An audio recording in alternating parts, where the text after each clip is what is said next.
My next guest to talk about Israel and Palestine and the whole sordid history of it is Stephen Zunes. Hi, Stephen. Hi, how are you doing? Great.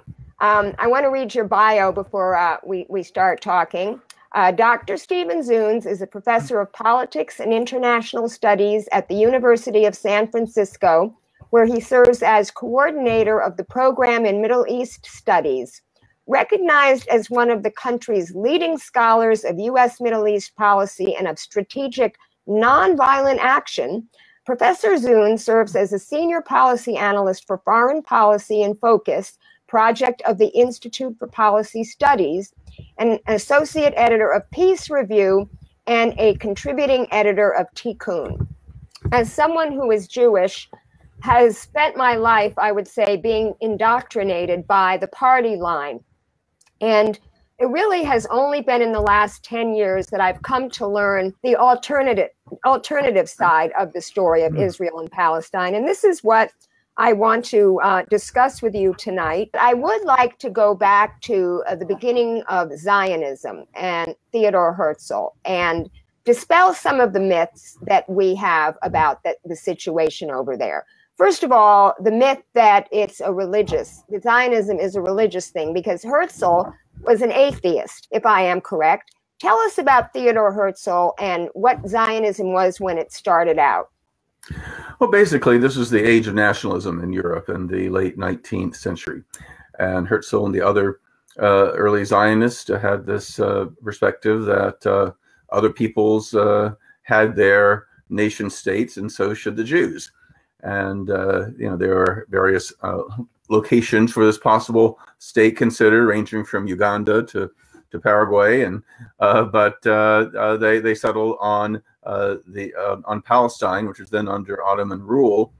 The British, in typical colonial style, promised a homeland for both the Jews and the Arabs in hopes that they would support them in World War I. And the slogan was a land without a people for a people without a land. And unfortunately, they're only half right, because, of course, Palestinian Arabs had been living in that area for many, many, many centuries. And despite our stereotypes of the Middle East as being, sand dunes and desert or whatever, this is a Mediterranean climate. I mean, this is similar to California or Italy or Greece. We're talking about an area where you have orchards, you have vineyards, you have people who were very much rooted to the land. These weren't just nomads who could just hop on their camels and go somewhere else. And the initial Zionist settlers came and in most cases bought the land fair and square. The problem was that, like in a lot of countries during this period, it was kind of a feudal system. So the absentee landowners, you would sell this to the Zionists, and the people who'd been living on it for centuries were forced off because they, again, being essentially serfs, they didn't have a say in the property owners thing. And then so in the 30s, when the British were controlling it after the fall of the Ottoman Empire, both sides were struggling for national self-determination. So, in other words, this is about two competing nationalisms, not about religion per se. The Palestinians had a significant Christian minority, for example. In fact, they even had a tiny Jewish minority. But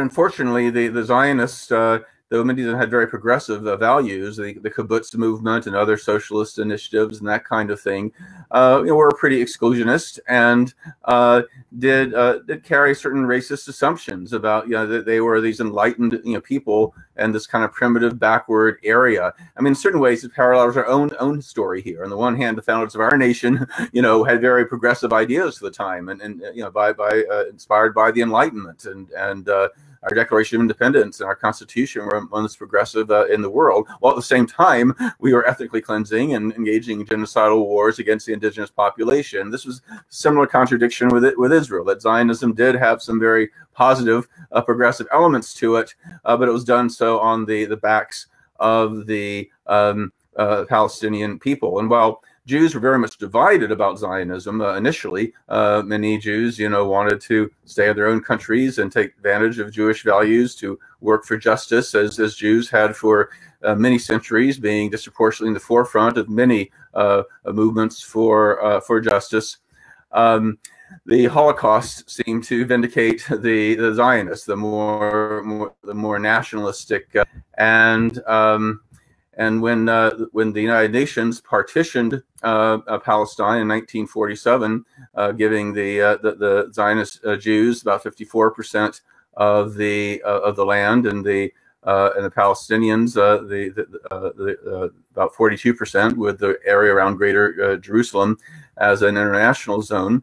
The Arabs rejected that. For one thing, the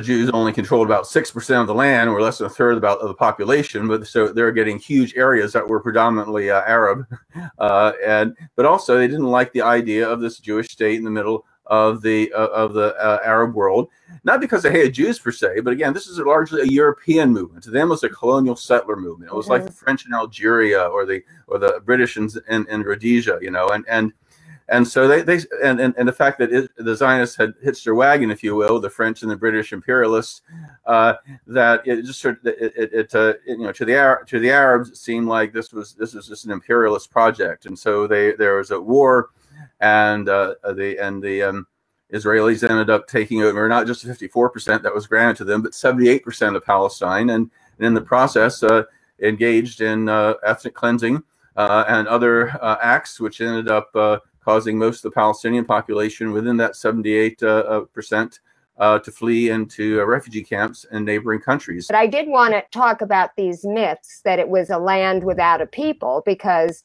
it clearly was not a land without people. There were, how many Palestinians were living there at the turn of that century? Close to 500,000 at the turn of the century.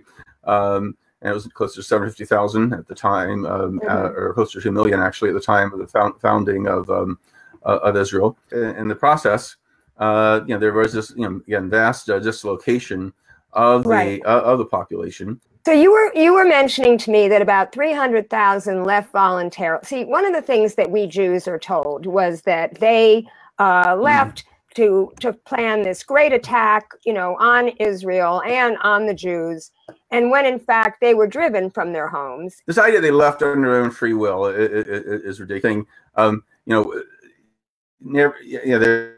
They're saying, oh, their leaders told them to leave and we'll kill all the Jews and come back and collect the spoils. But for one thing, Arabs don't trust their leaders for good reason. Why would they follow them, what they said? And secondly, there's no evidence this ever even happened. Most the Israelis' archives, these Israeli historians have found the archives. There was a systematic campaign of ethnic cleansing in major parts of Palestine and other places. The Palestinian refugees fled the reason that most refugees flee, to get away from the fighting. In fact, there are massacres on both sides. Some of the most notorious were by these foreign groups, including Irgun and the Stern Gang, which are the basis of now the Likud party, which has been ruling Israel for recent years. And there's a town called Deir Yassin, where they massacred over 300 villagers, just stuffed them in the well. And word of this spread, and some of these Zionist militia basically said explicitly, dropped leaflets and said, hey, if you don't get out of here, what happened to Deir Yassin is going to happen to you. But regardless of the reason that they left, the Universal Declaration of Human Rights, which has been codified in international law, says that people have a right to not only leave the country of their origin, they have the right to return to their country of origin. And the way it's been ever since the founding of Israel is that a Jew born and raised in the United States or any other country could go to Israel, immediately become a citizen, move into the house of a Palestinian refugee who is not allowed to return to their own home. Yeah, it's interesting because it's so different from what American Jews are taught, and they get so much information from the American Jewish Committee, the American Jewish Congress, the Anti-Defamation League of the B'nai B'rith. I mean, there's just so many things that we're taught wanting to drive us into the sea. And one of the things they said about that time was, oh, why don't their Arab brethren take them in? You know, they're surrounded by all these Arab countries. Why don't they just live there instead of being in these refugee camps? And my answer is because they're not Jordanian, they're not Syrian, they're not Lebanese, they're Palestinians, and they want to be in their own country. Yes. If you've been to Jordan, you'll find that it's like 90% desert. It's not fertile as Palestine is. And I mean, these countries are poor in terms of incorporating a large number of refugees. It's financially difficult. And again, they have a distinct national identity, and they have for some time. Now, it's certainly true that these Arab dictatorships have used the Palestinians as political pawns in many respects. I mean, for years, the Israeli threat was used to people from their own misrule and dictatorship, and these Arab countries have repressed the Palestinians, either directly or through various right-wing militia. We've seen massacres of Palestinians in Jordan and in Lebanon, and more recently in Syria as well. But what's interesting about this is that, just as the existence of Israel has been justified by saying, hey, Jews have been persecuted as minorities wherever they live, there needs to be a country where someone can say, I am a Jew and be welcome. This is my home. I can be a citizen. This is chained true with Palestinians. I mean, they deserve a national homeland of their own, either as a viable state alongside Israel or in some kind of binational state. Yeah. Well, before we move on to the next subject, I want to mention that for people to keep being told that there were no Arabs living there and it was just empty land, you can just go back to the writings of Ben-Gurion, who said, we must expel Arabs and take their places. Or Moshe Dayan, who said there's not one single place in the country that didn't have a former Arab population there. Oh yeah, they knew what they were doing, and of course, and also you not just look at the writings of the early Zionists, but if you go there yourself, you'll see these terraced farmland that's centuries old. You'll see olive trees, and olive trees take 100 years to bear fruit. I mean, these have been there for olive trees for centuries. I mean, this people and Palestinian families, trace can trace their families back to these particular areas. A dozen generations or more, going way back. So this has always been a populated territory.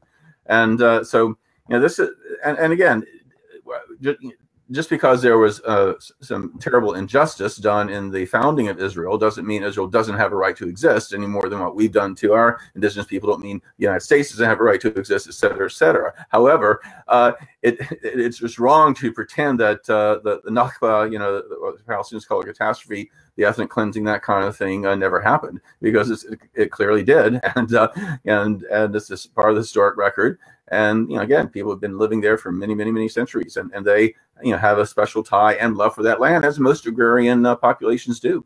Yeah.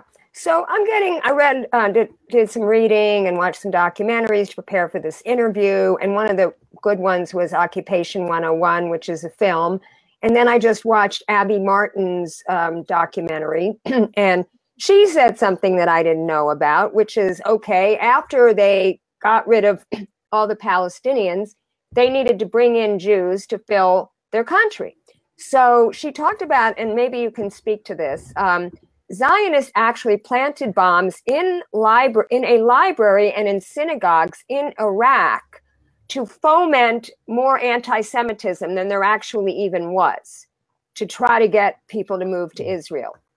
Can you speak to that? Yeah, and historically, Jews were much better off in the Arab and Islamic world than they were in Europe. And the Islamic empires, while Jews have equal rights, there rarely was any kind of systematic persecution, as we saw throughout Christendom during the same period. Unfortunately, with the creation of Israel, which corresponded, of course, with the rise of Arab nationalism, there were and quite a number of Arab countries.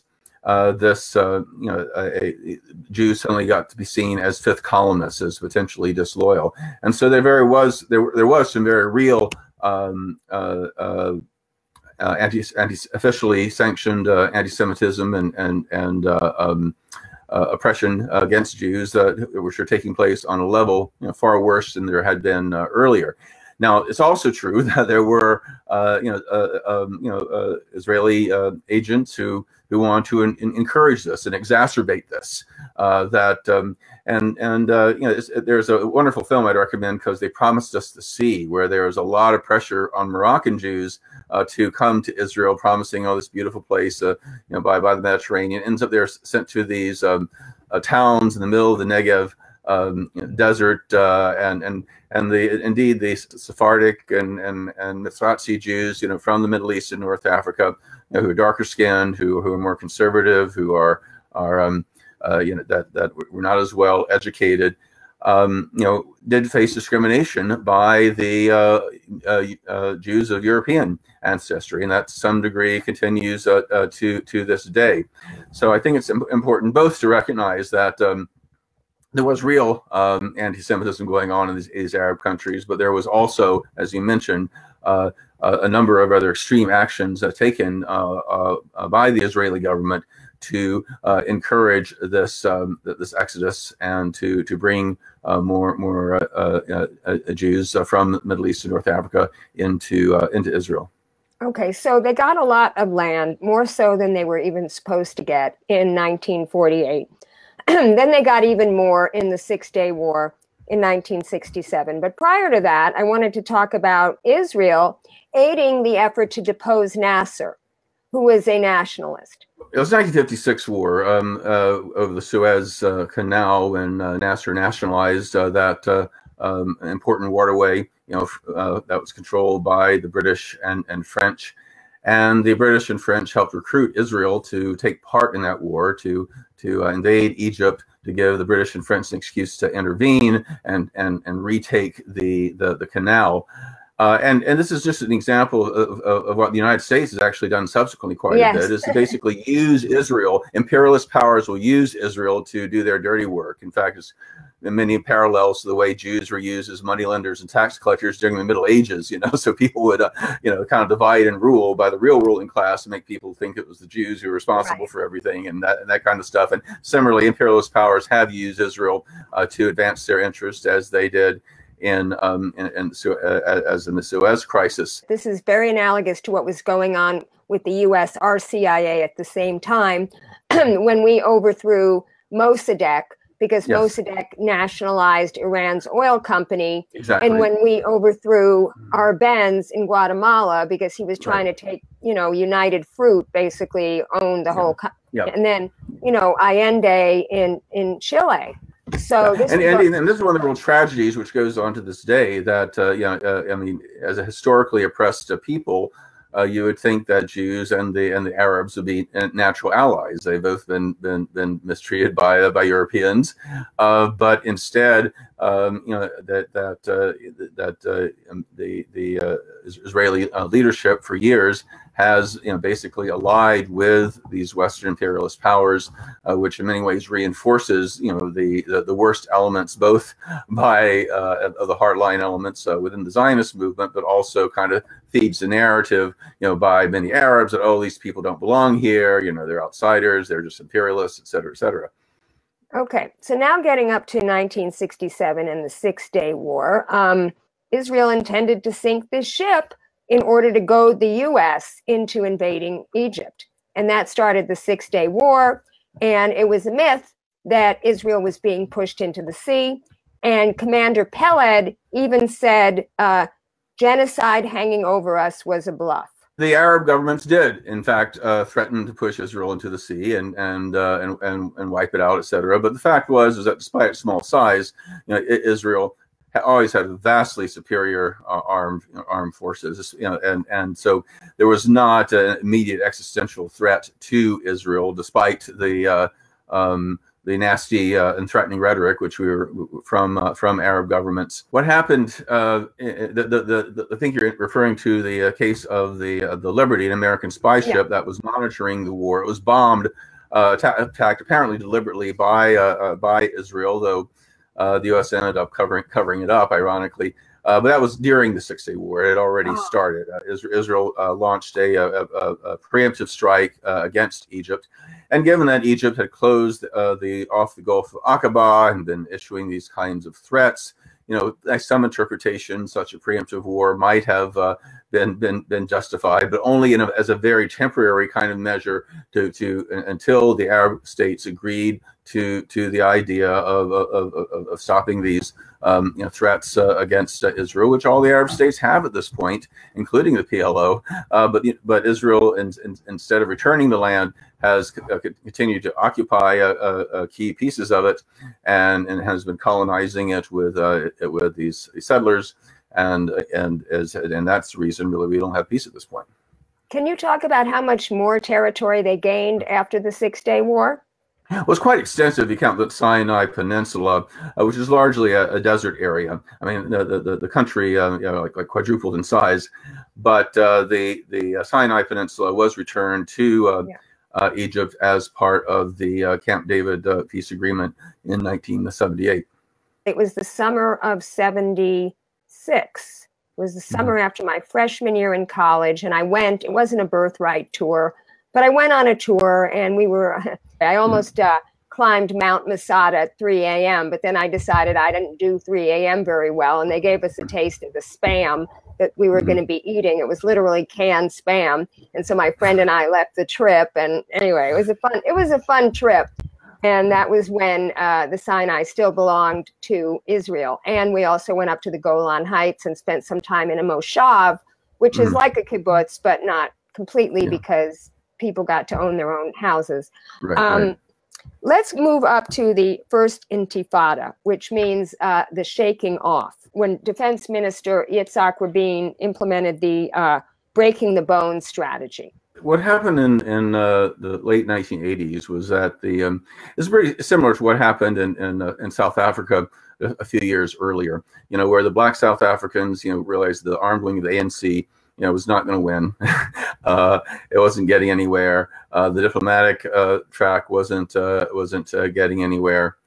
And the youth of the townships rose up, even though many of them were gunned down. They said it's not worth living in this situation anymore. This is exactly what happened in the West Bank and the Gaza Strip as well. And the iconic image, of course, is our youth throwing stones, with slingshots, and again you have the irony of that the Palestinians have become the David, and the Israelis with their huge tanks, coming down, had become the Goliath. But actually, in many ways, it was a largely nonviolent movement, because even though of course the rioting and that kind of thing got most of the media coverage, there were strikes, there were boycotts, there was building alternative institutions.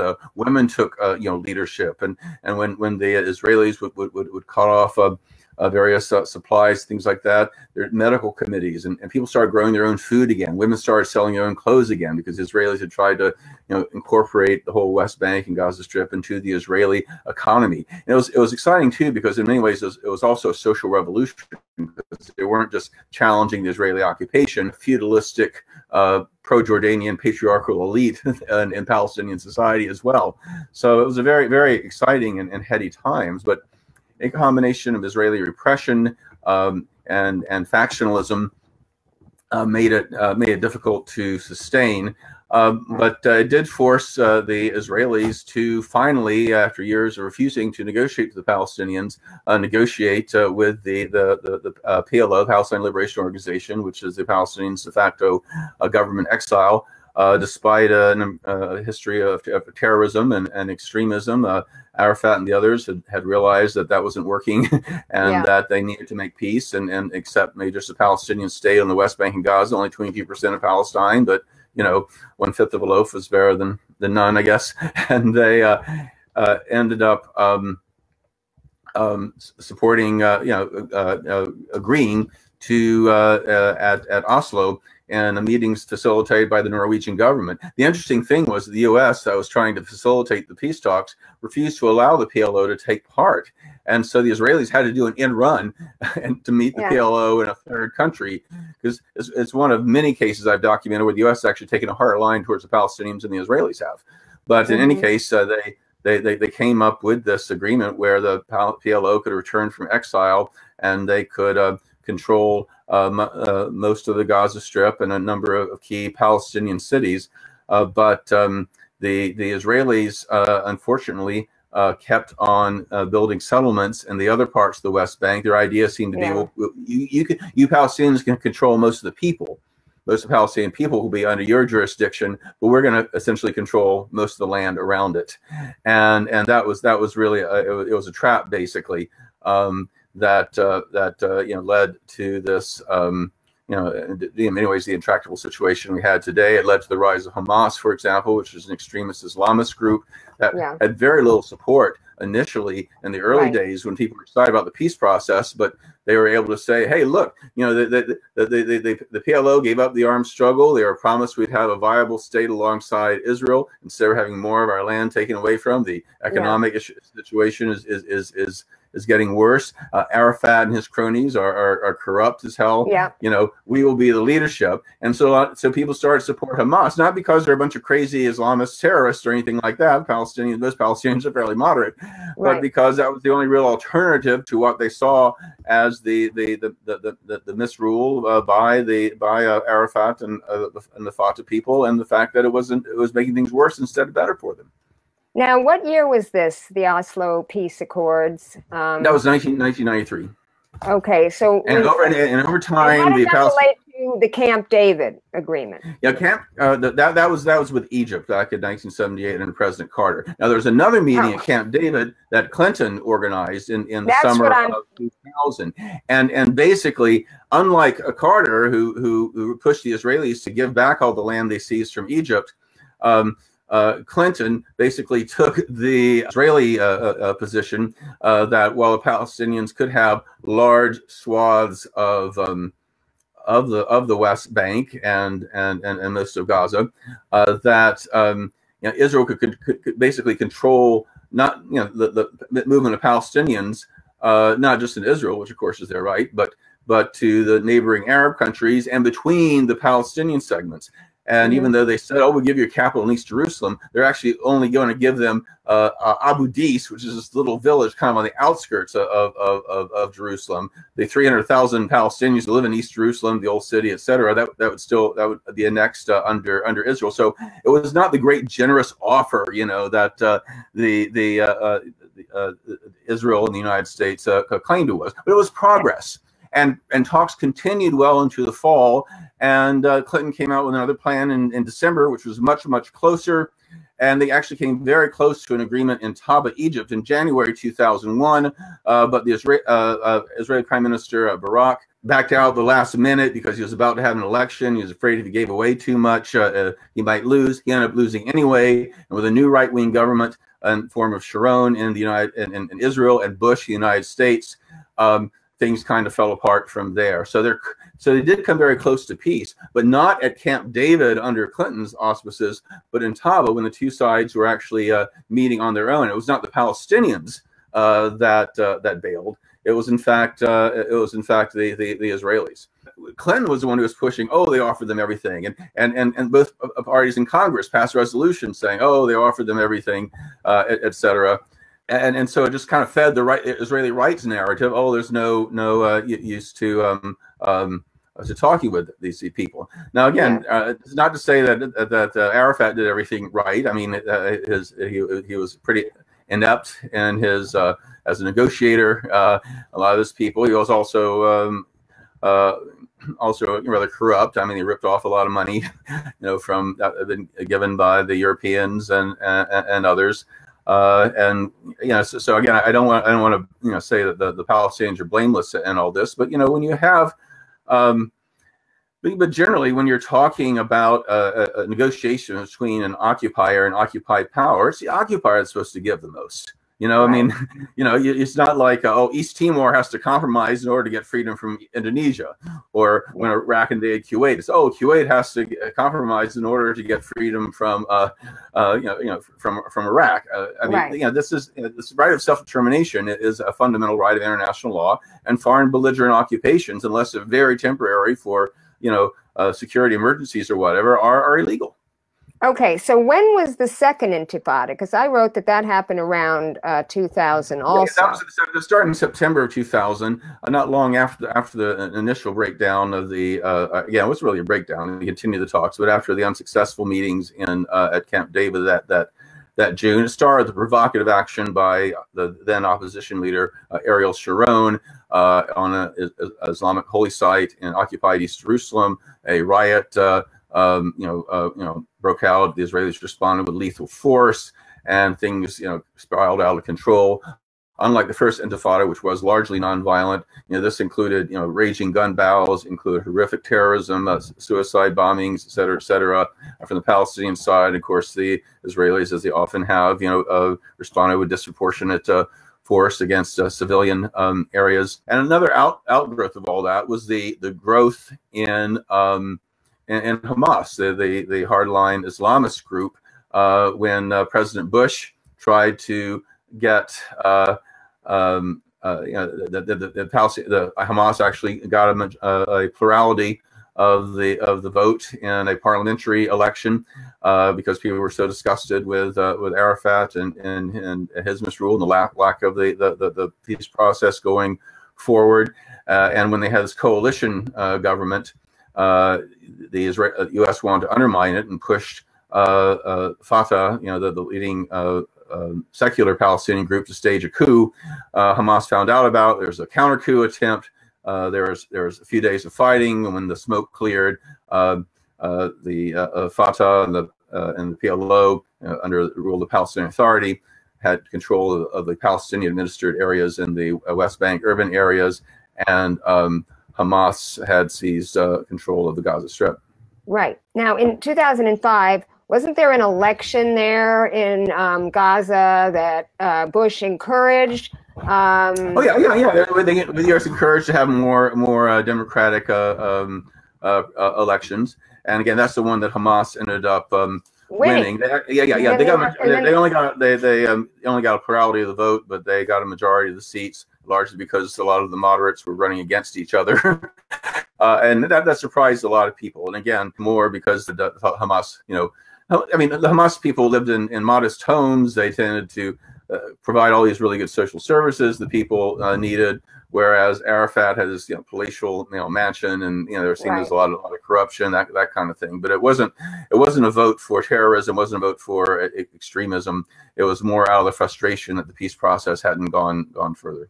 They also pulled out in Gaza in 2005. They dismantled. The Israelis had these illegal settlements in Gaza, as they do the West Bank, and they finally pulled out of the Gaza settlements, which they should have done a long time ago. Again, no country, according to international law, it's illegal for any country to settle its members of the civilian population onto territory seized by military force. And its application to Israeli-occupied territories has been underscored by no less than 5 UN Security Council resolutions, as well as a landmark World Court decision. But the thing is, the Gaza Strip has remained under siege. Israel just not only, of course, closed off its own borders, but it's pressured Egypt to essentially close off that border as well. And Israeli ships patrol the coast, so ships can't go back and forth. Even fishermen can't go more than a couple miles, or even less, depending on the day. And they bombed the airport, so there's no way out. So the place is under siege, and if a territory is under siege, it is still legally under occupation. So this idea that we withdraw, we gave them this land, and they're still lobbing rockets at us, that shows the Palestinians don't want peace. No, that's ridiculous. The fact is, they're still an effective under occupation as long as you're under siege like that. Yes, and they can't get in, they can't get out. Journalists can't even get in. The Congress couldn't get in. Mark Pocan wanted to take a delegation over to see what's going on over there, and Israel wouldn't let him in. And human rights groups can't come in. And when people got desperate and they had a protest, to try to break the siege, snipers, gunned down over 60 people. Right. Well, I was reading in the second Intifada how they fired on unarmed civilians. They used steel-coated rubber bullets, or maybe the rubber coated the steel. But that's very reminiscent of what I just heard today on Democracy Now!, how they're using these exploding bullets. Yeah. There's a lot of nasty repression going on. And yes, it's true that there are a lot of governments in that part of the world that have done terrible things to protesters. I mean, and especially Syria, but also Egypt and Bahrain and other parts of the Middle East. But the difference is that most people here are willing to say, hey, that's terrible when these governments do that. But here in the United States, when Israel does it, you have all these people, including otherwise liberal people in Congress and elsewhere, trying to defend it. And, I don't think Israel should be singled out for criticism the way some people do, but I don't think it should be criticized to get away with stuff that would be, that other countries shouldn't, get away with. And this is a human rights issue. It's not, I'm not, pro-Israel, anti-Israel, not, pro-Zionist, anti-Zionist. I'm pro-human rights, across the board. And no country has a right to gun down protesters like that. Well, yeah, and these bullets are exploding, and they're hurting the limbs and the tissues, and it's much more than just like a regular bullet. Like this doctor was saying, the reason he survived was he was hit with a regular bullet, and unlike the paramedic that aided and assisted him, and then he went back and got shot and killed. So yes, I mean, the U.S. receives as much foreign aid as all, Israel receives as much foreign aid as all the other countries combined. And they're a very well-off country. They have a very high... They're in the top 20 in terms of per capita income, yet they got to about a third of all U.S. foreign aid. But I should mention, though, that almost all this foreign aid goes to subsidize American arms corporations. It's almost all in the form of military aid. So it's not like normal Israelis are getting this money. It's and in fact, I've even talked to some Israelis. I talked to a top Israeli general, in fact, who said that the arms they get from the United States is not necessarily what they need. It's to keep the assembly lines of McDonnell Douglas and Lockheed Martin running. In every congressional district, there's some sort of military project. And even Bernie Sanders in Vermont was disliked by the local peace community because he supported the F-35 because it was built in Vermont and provided a lot of jobs. Getting back to the conditions in Gaza, I understand that 97% of the water is contaminated. The hospitals don't have basic things like gloves. I mean, forgetting about the kind of medicine they need, the anesthesia they need, they don't even have gloves. He was saying that he was looking at the patients that were the most needy because he didn't want to run out of gloves. Let's talk about the West Bank a little bit before we get back.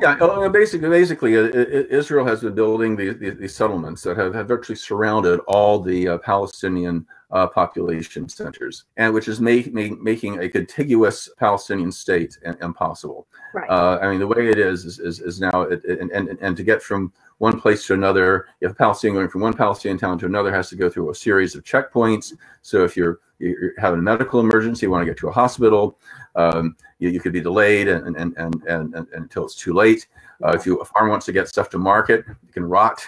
I mean, it's pretty arbitrary. It's like a giant open air prison in many ways, even though financially, and a lot of basic things are much better off than the Gaza Strip. And so a lot of these supposed Israeli peace proposals, that have come down since then, that the Palestinians have rejected. It's not because they don't want peace, not because they're not willing to live beside Israel. They want a minimum 22% of Palestine and be able to get from one part to the other without going through a whole series of checkpoints. And I don't think that's really unreasonable. And what I think what really the big myth is that, yes, in the early days, Israel was more willing to compromise, and it was the Arabs that were more belligerent. But the fact is for most of the past 20, 30 years, Israel's been taking the hard line. It's the Arab countries, including the Palestinians, that are willing to have been much more willing to compromise and make peace. And now it's gotten to the point, frankly, that many people, including myself, who for years have fought for a two-state solution, are becoming skeptical if it's really even possible now, given the demographic changes from all the settlements, which are designed to defeat a two-state solution. So that leads the choice of either having some kind of binational state where both people have equal rights, or essentially an apartheid type situation. And I don't think that Israel is an apartheid state at this point, but the situation in the West Bank sure looks like apartheid. And if things keep going the way it is, it really could end up that way. Yeah, I mean, they have them in like the equivalent of Bantustans. What was the word they used where they had? It's kind of a Bantustan type situation. Yeah. These non-contiguous, cantons of local self-rule, but again, nothing really close to statehood. People say Israel can be a democracy or it could be a Jewish state, but it can't be both. Because if it's a democracy and you let the majority of the people vote, the Arabs there, and this is the other thing, maybe you can answer for me, because people that I've argued with that defend everything Israel does says, Israeli Arabs have the same rights as Israeli Jews. And I understand that that's not the case. What do you know about there are over 50 laws, early 50 laws that make distinctions between Jewish citizens of Israel and non-Jewish citizens of Israel.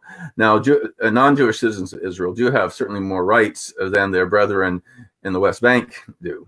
And they're allowed to vote and that kind of thing. There's certainly discrimination.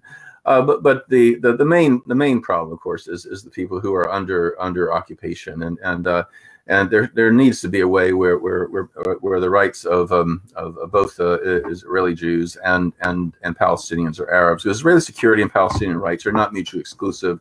They're in fact mutually dependent upon each other. And I think the United States is not interested in peace. We're interested in more. We having a belligerent Israel helps advance U.S. imperialist interest. We've never been an honest broker. I mean, think about it. If you're going to be a mediator in a conflict, you need to be neutral. I mean, that's a given. And so we're simultaneously saying should be the only mediator in the conflict, not the United Nations, not the Europeans, not anybody else. It should just be us. While we're simultaneously the major economic, military, and diplomatic supporter of one of the two parties of the conflict. In fact, the more powerful of the two parties. And we're saying, they need to work it out among themselves and decide whether Israel should continue to colonize, whether Israel should control all of Greater East Jerusalem, whether Israel should be able to hold on to vast parts of this territory. We're not going to push Israel to do any, or we're not going to push either side to do this stuff. But that ignores the gross asymmetry in power between the occupier and the occupying the occupier and those under occupation. Yeah, I will say that under Obama, I think John Kerry did a much better job trying to negotiate peace than Hillary Clinton did. Hillary Clinton was very, very much supporter of the Israeli right. Kerry was a little more balanced, but even though he said a lot of the right things, at no point did the United States say, we're going to withhold aid until you stop doing this. That was my point. We're going to stop blocking UN Security Council resolutions, pressuring Israel to make the necessary compromises for peace. We complain about Russia abusing its veto power to protect its ally Syria from its war crimes. And again, these Russian vetoes are inexcusable. They're terrible. But think, Russia's used its veto power 12 times to protect Syria from its international responsibility. The United States uses veto power 42 times to protect Israel. Plus, it's refused to enforce an additional 40 resolutions that it did allow to be passed, and it's watered down and enforced the tabling of scores of others. So, again, so basically the United States is blocking all the means the Palestinians have non-violently to assert their rights, because we block the UN from being able to do anything. The peace process doesn't work because we're running it. And then when civil society tries to get involved by promoting boycott, divestment, and sanctions, that is denounced, and we're trying to pass laws to make that illegal as well. So, it really makes it difficult for the Palestinians to non-violently assert their right to self-determination alongside Israel. Well, yes, and the whole time Obama was, tutting those settlements, don't build any more settlements. They gave him another $38 billion, in aid. And that was, I think, probably the biggest amount that we ever gave him. Now, let's talk about what's going on in Israel. Because I remember a few years ago, they had protests. There were 250,000 people on the streets, which is like huge if it were in the United States. It was a huge percentage of their population. And yet they were mostly protesting housing, you know, the unaffordable cost of housing, which we have here in California. It was an version of Occupy in a lot of ways, yeah.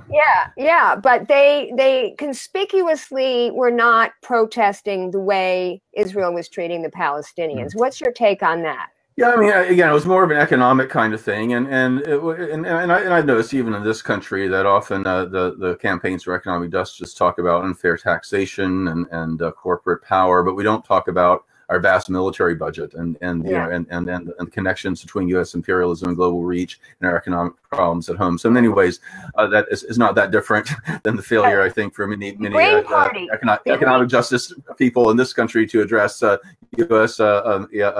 militarism. I mean, what's really sad in Israel is that Israel used to have a very large and vibrant peace movement. In fact, for many years, Israeli Jews were actually more moderate than American Jews when it came to the Palestinians. That's switched now, because the good part is more American Jews, especially younger American Jews, are willing to be a little more critical and all. But in Israel, unfortunately, you know, the country's gone more and more to the right, in part because you know, that the right-wing demagogic politicians have been able to stoke the fears. The United States has encouraged these fears by the myth that, oh, the Palestinians were offered everything and they refused. They just want to kill you all. Kind of set up a protection racket, if you will, to keep Israel dependent on the U.S. But also, there's just a demographic factor that the more liberal secular Jews tend to have small families, and many of them are emigrating actually. They're emigrating, getting so bad. Whereas the more right wing, very religious, fundamentalist, nationalist types, they have big families, and for a country the size of Israel, it doesn't take very long before you know, that kind of demographic shift can make a big difference in terms of how a country votes. And I used to think that there was more hope, because I would read Haaretz and I'd be like, oh, there's actually more criticism of the Israeli government in Israel than there is in our country. So obviously there are people there that want to do the right thing. Yeah, there's certainly liberal intellectuals that are, and Haaretz is sort of the magazine of I mean, it's not left wing by any means, but it tends to be more center left and a little more reflective. But you know, they're certainly willing to ask some of these big questions. But you know, there's starting to be some real shifts. I mean, there was that I've noticed that, I mean, there was I forget her name, but a columnist for the in the New York Times, that a very biting op-ed. Yeah, you referenced that on Facebook. As a Zionist Marie Antoinette. Yeah. And you know, there is that we're starting to see we're starting to see some cracks in that kind of what used to be kind of a unified front. You know, the majority of Jews under the age of 30 either do not identify as Zionists, or if they do, they are very much in the peace camp. Are you talking about in this country? In this country. Right. Well, I wanted to talk about. I was trying to make a point. Yeah, in Israel, again, it's gone just the opposite direction. Right. You know, they're more right wing, more nationalist, and again, it's a very, very disturbing trend. Yeah, that's what Max Blumenthal was saying. And he was saying that in the beginning, the Zionists were sort of the secular nationalists, and now they're the fundamentalist nationalists. Exactly. And it also it used to be the leading leaders in the Israeli armed forces were kibbutzniks. You know, they're raised in this kind of labor Zionist kind of environment, but now more and more the military is these hardcore, overtly racist type people. So I wanted to ask you about that, because he was saying that if you're looking to the young people to create the change, like I'm a boomer, you're a boomer.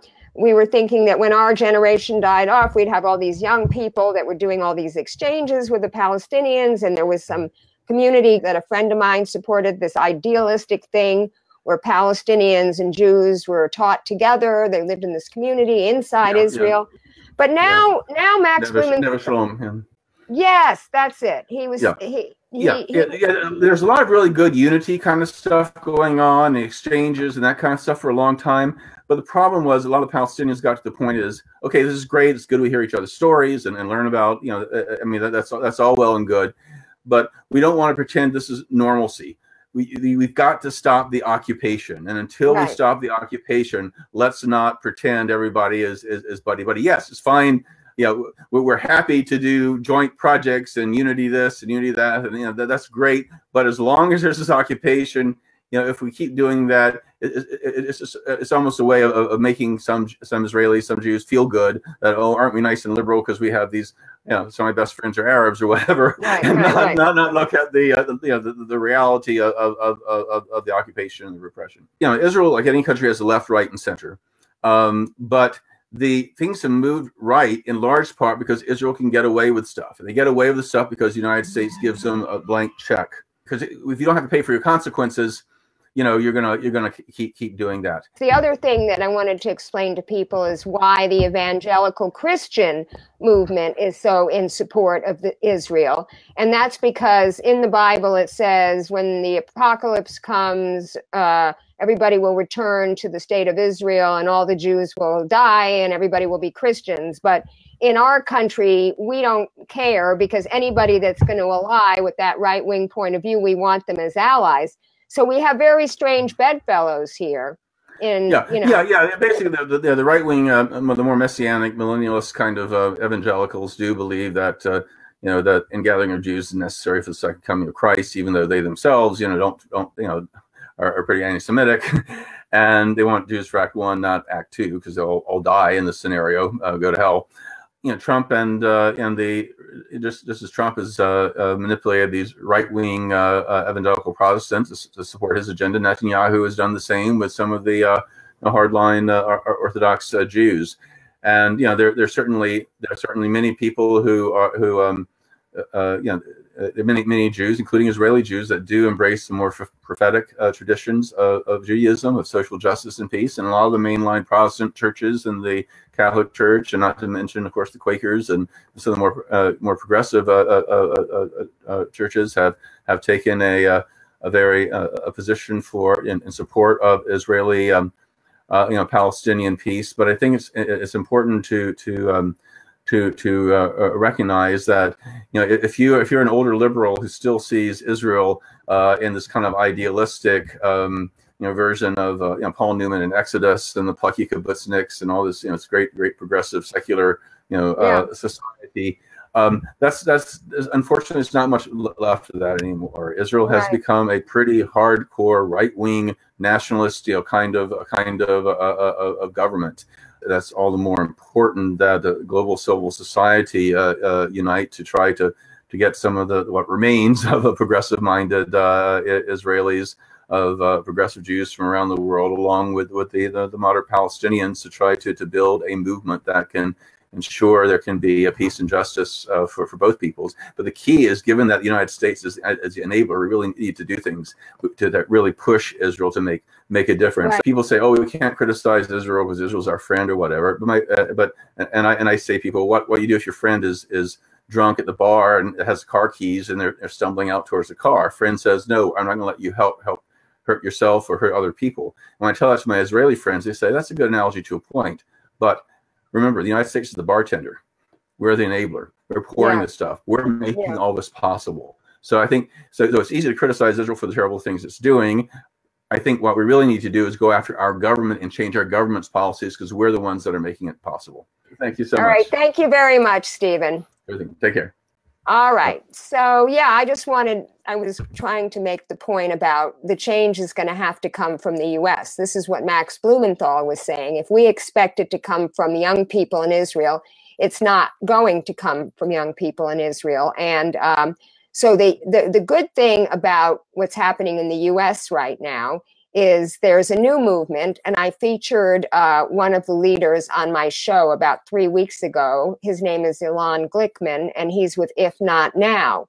And they're a group of young American Jews who do not make pronouncements on 3 hot button issues: Zionism, the two-state solution, or the BDS movement.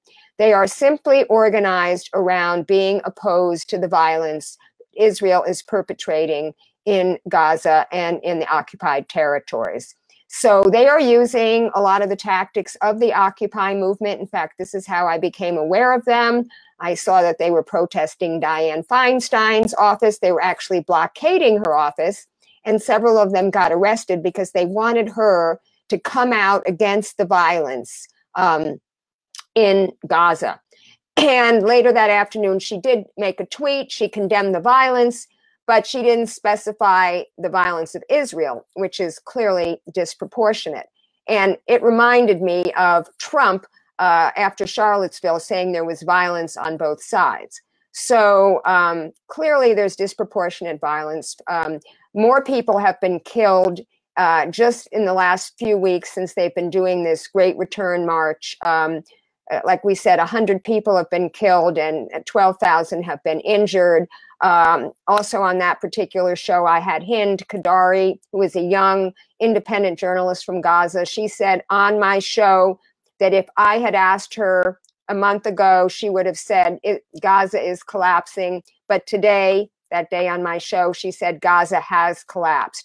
So the situation is very dire there. And as I said earlier, Israel is not even letting Mark Pocan and a bunch of people from the Congressional Progressive Caucus go over to assess the situation. And it's absolutely ridiculous considering we give them so much money. I have to conclude by saying that my grandfather and father gave millions of dollars to the state of Israel, but they would be turning in their graves if they could see how the right-wing government of Israel has been treating the Palestinians.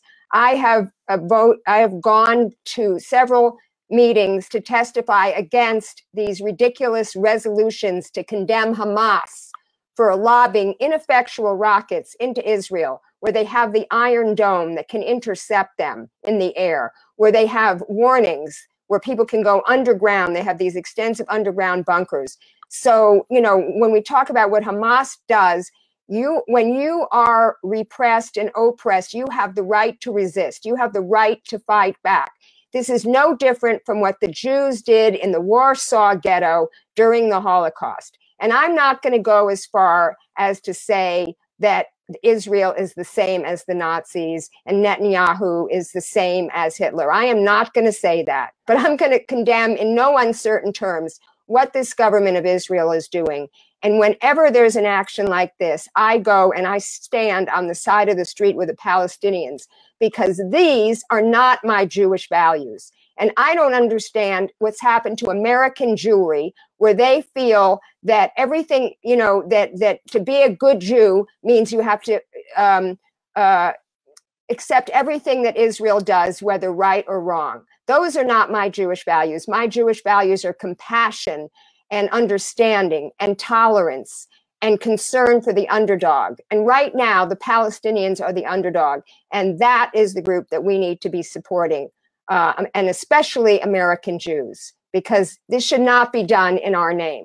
My next show is Sunday night at 7 p.m. on my Facebook channel. I will be interviewing Josh Jones, who is the Green Party candidate for governor here in California. I am not thrilled with any of the gubernatorial candidates. I used to support Michael Bracamontes until he dropped out. And Josh Jones he was part of Occupy Davis. He started Davis for Bernie Sanders. Then he went to, he was not a delegate, but he supported Bernie all the way through the primary. And when Bernie lost, he supported Jill Stein. Then after the general election, he went back to being a Democrat to support progressive ADEMs, Assembly District delegates in his county. And then he decided to run for governor.